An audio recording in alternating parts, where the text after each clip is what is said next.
শিক্ষা কর্মসংস্থানের দাবিতে ও নেশা ও দুর্নীতির বিরুদ্ধে সিপিআইএমের ছাত্র সংগঠন, যুব সংগঠন এবং উপজাতি যুব সংগঠনের ডাকে আজ বেলা 11টায় খোয়াইয়ের নৃপেন চক্রবর্তী এভিনিউ সংলগ্ন স্থানে গণঅবস্থানের আয়োজন করা হয়। এই গণঅবস্থানে শিক্ষা কর্মসংস্থান, নেশা ও দুর্নীতির বিরুদ্ধে সরব হন সিপিআইএমের যুব সংগঠনের নেতৃত্বরা। এই কর্মসূচিতে উপস্থিত ছিলেন ভারতের গণতান্ত্রিক যুব ফেডারেশনের রাজ্য কমিটির সভাপতি পলাশ ভৌমিক, ছিল সিপিআইএম যুব সংগঠনের নেতৃত্ব গৌতম পাল, মল্লিকা শীল সহ উপজাতি যুব সংগঠনের নেতৃত্বরা। আজকের গণঅবস্থানে আলোচনা করতে গিয়ে যুব সংগঠনের রাজ্য সভাপতি পলাশ ভৌমিক রাজ্য সরকারের তীব্র সমালোচনা করেন এই গণঅবস্থানে। ডিউরি রিপোর্ট, খোয়াই টাইমস বাংলা।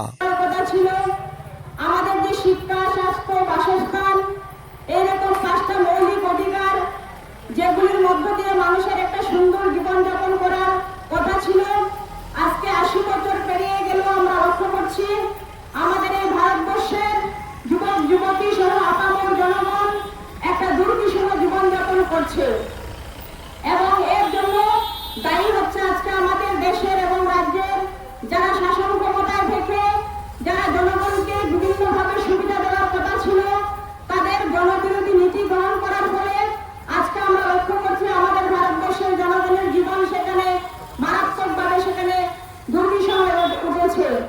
আমাদের রাজ্যে 2018 সালের আগে আমরা লক্ষ্য করতাম যে আমাদের রাজ্যে প্রতি বছর সেখানে সরকারি উদ্যোগে সেখানে সরকারের যে বিভিন্ন দপ্তরগুলি আছে, সেই দপ্তরগুলিতে নিয়োগের মধ্য দিয়ে রাজ্যের যুবকদের সেখানে কর্মসংস্থানের ব্যবস্থা করা হতো।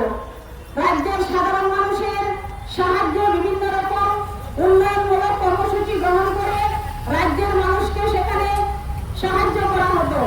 কিন্তু আমরা লক্ষ্য করছি 2018 সালে বিজেপি দলের নেতৃত্বে যে সরকার সেখানে গঠন করা হয়েছে, সেই সরকারের জনবিরোধী নীতি গ্রহণ করার ফলে, বেকারদের স্বার্থ বিরোধী নীতি গ্রহণ করার ফলে আজকে আমাদের রাজ্যে হু হু করে বেকারের সেখানে সংখ্যা বেড়ে যাচ্ছে।